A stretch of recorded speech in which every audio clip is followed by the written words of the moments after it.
It's Monday morning, 9 days until we leave. It's, just about 5 in the morning, and I can't sleep. So I'm out for a walk to enjoy the sunrise.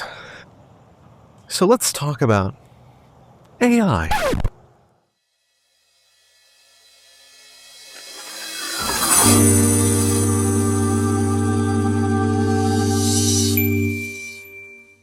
Okay, we'll talk about AI later.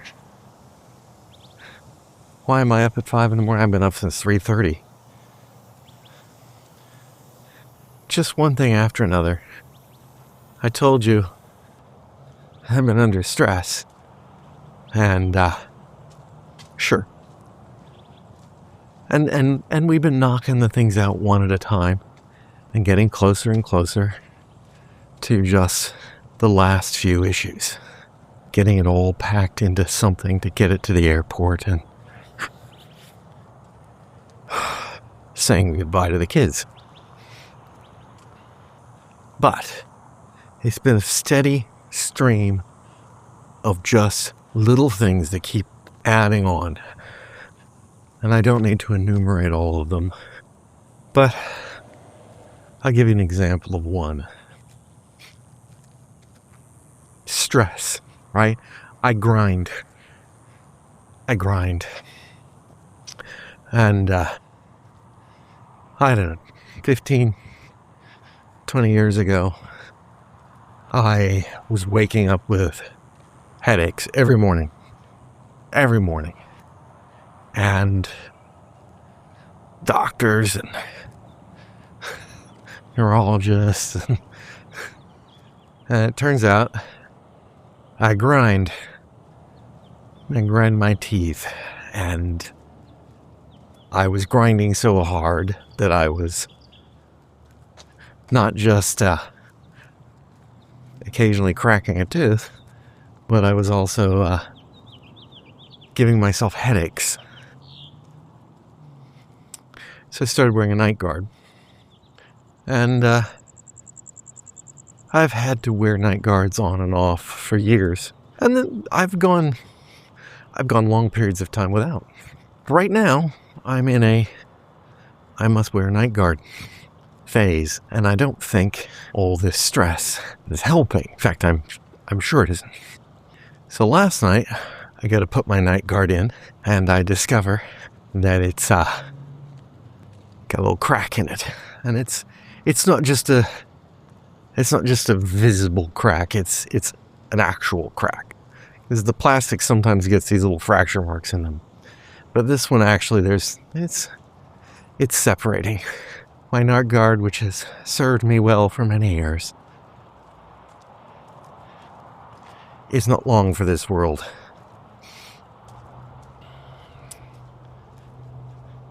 And I don't have time to get it replaced. I don't think. I'm going to have to contact the dentist this morning and see if it's in any way possible to get one of these done in 7 days.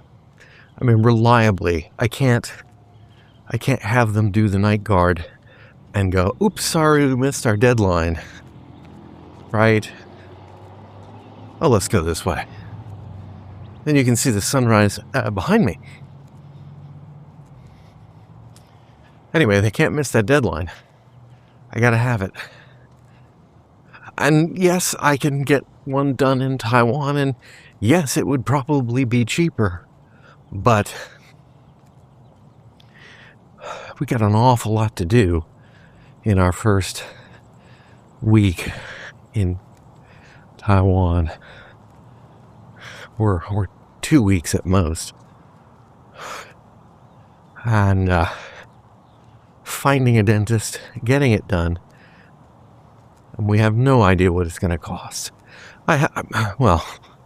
It's been years since I had one done here, and even with some limited amount of insurance payment,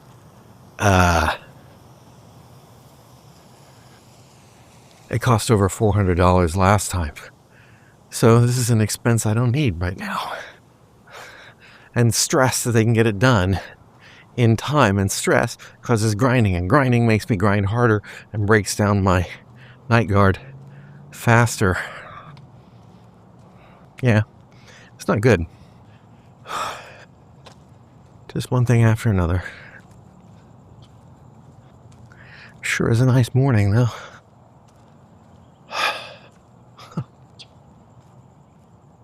I mean, if you haven't been up since 3:30.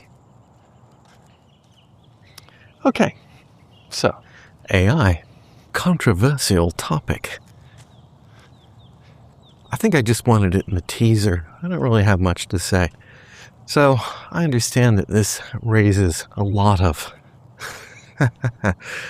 polarized feelings, and I can be a polarized kind of guy. But on this particular topic, I am fascinated by it. I'm fascinated by it from a computer science's point of view, I guess, is the right answer.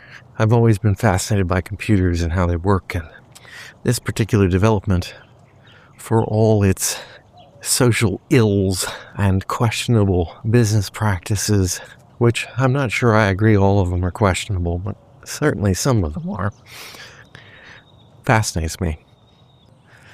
So, I can definitely see problems with reliance.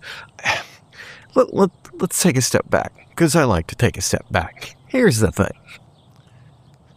I remember when I was starting out in computers, personal computers, let's be a little more specific. I had quite a bit of schooling under my belt before PCs came along. I was then, and I am now, very good at diagnosing problems, whether they be hardware problems, programming problems. It's the way my brain works. It's my superpower.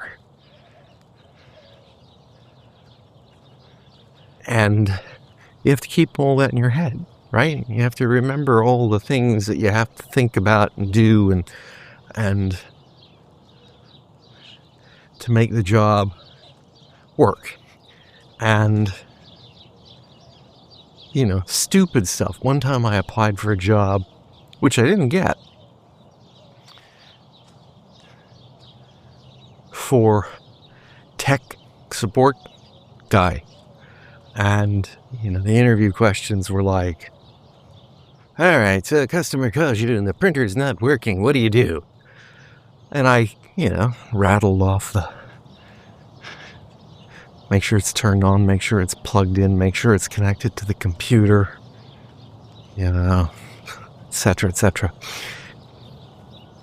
And afterwards, when they turned me down for the job, they said, you're the only candidate who gave the truly thorough and complete answer on how to do the printer. And therefore, that and your other qualifications, and we know you're not going to stay in this job for long. So, good luck elsewhere. Your talents are better served elsewhere. I'm like, okay, admittedly, I did have a lot more qualifications on paper anyway. But I could have used the job at the time. Yeah, eating was kind of a thing. Anyway, my point there is that that was 1985, maybe.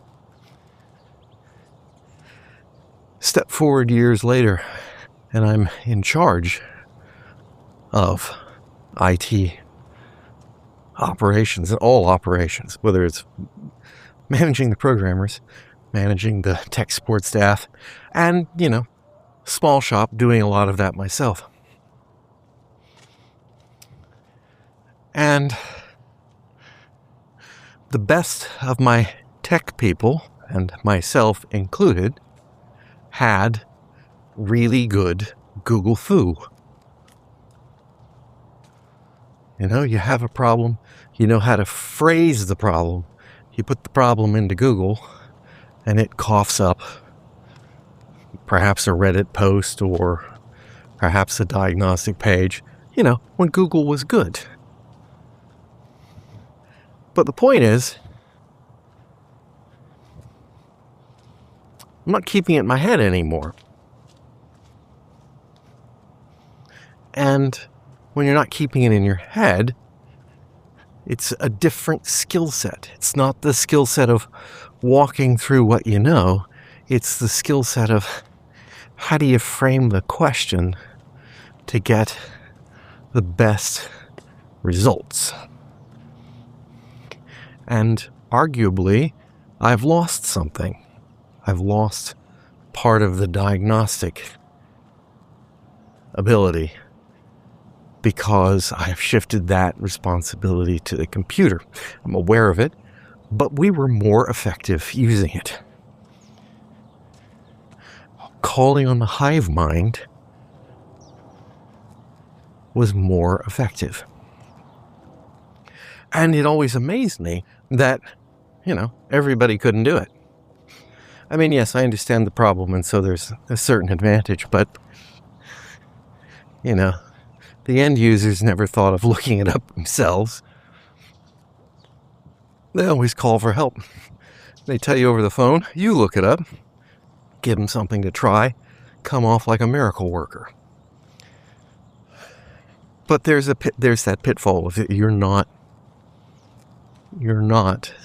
having to keep all that knowledge. That's what doctors do, right? They just have to memorize a ton of stuff and learn the diagnostic procedure. I'm not saying it's a fair comparison to doctors, but it's the same kind of archive and retrieve mindset. And Google took that away. Gone already. AI is the same. It is usually, it's true with Google too. You search something and you look it up and you get an answer and you check it out, and does it work or does it not work? If it works 70% of the time, you've solved 70% of your problems on the first go. AI works the same way. It's amazing. There, I said it. It's freaking amazing at diagnosing computer and software problems. Not 100%. Is it 70 or 80%? Probably, but then Google isn't 70% anymore either. They've ruined it. And not just because of the AI stuff. They'd ruined it before they got around to doing the AI summary stuff. That's just made an already defective product more defective. So what's this got to do with anything? Oh, well, I have been playing around with AI for quite some time now, and am mind-boggled at how good it can be, and laughably amused at how bad. Oh, that's so pretty. Let's take a look.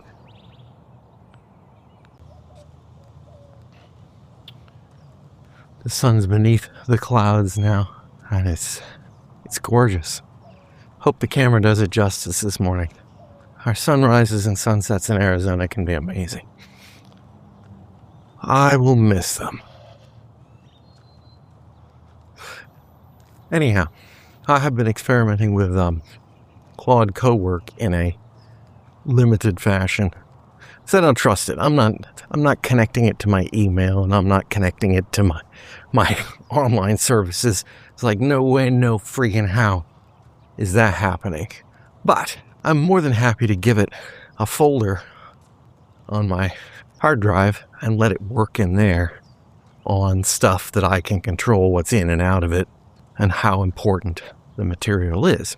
And I've been using it in a experimental way to develop a packing list, because I'm shit at packing lists, and a house manual for the kids. For the last few weeks, we've been We, as in I and the AI, anthropomorphizing it, have been working to create this operational manual for the house. And so, literally what happens is I think of something. Well, it started off with the premise of,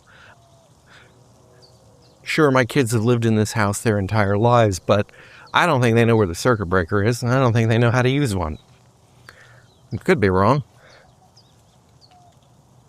But these are the kinds of simple little things that you don't think about. And so the first premise was, build a manual for normal home operations.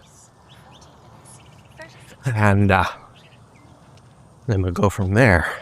And it built this, I don't know, it's now about, 11, 12, 13 pages long documentation. Because I'll think of something and I'll come in and just hit the prompt and say, okay, let's do something about the gas meter. And it'll frame it out. And it does an all right job of it.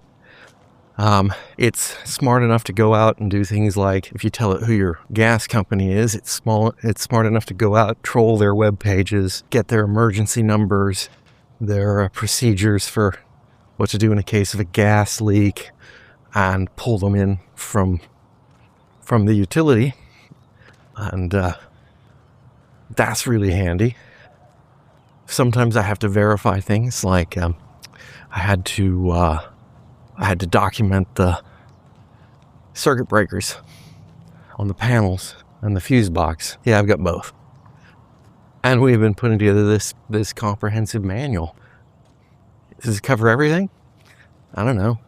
Does it cover more than it would have if I just left for Taiwan and had the kids call me when they have a problem? Absolutely it does. And it did do a lot of things. When I said make up a manual for this purpose, it did a lot of things that I wouldn't have thought of that are a good idea. But did it do it 70%? Did it do it 50%? I don't know, but it's still 50 or 70% better than what I started with, which was nothing. A whole lot of ideas and no organization and no plan. So that's good. It's also, working on my packing list, and it's drafted up some memos of understanding with regards to what the kids' responsibilities around the house are. Things like that. It's been very helpful. But I give you one that cracks me up. I told you it laid out this initial house manual, and it laid out a very nice section, absolutely correct. I can attest to this. Absolutely correct about dealing with in-sink garbage disposals. And it's accurate, it's thoughtful, it's succinct. Good job. Don't have a garbage disposal, never have had a garbage disposal in the house. So, I told it that. We don't have a garbage disposal, so we don't need a garbage disposal section. It won't take it out. I mean, I can manually go in and delete it from the markdown document that it's creating, but it won't take it out. Instead, it repurposed it as to be a warning about not putting food or grease down the sink, which is also absolutely correct, but it wants to keep calling it the garbage disposal section.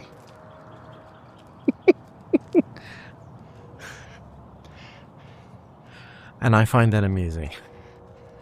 And right now, I need to find some things amusing.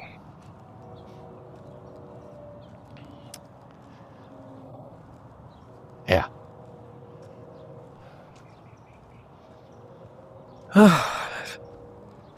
Must be coming up on 5:30 maybe? We haven't been talking that long, have we? I'll try to cut some of the crap out. I think 7 o'clock I can call the dentist and see what we can do. Then I have to figure out how to pay for it, if it can be done. Man, oh man.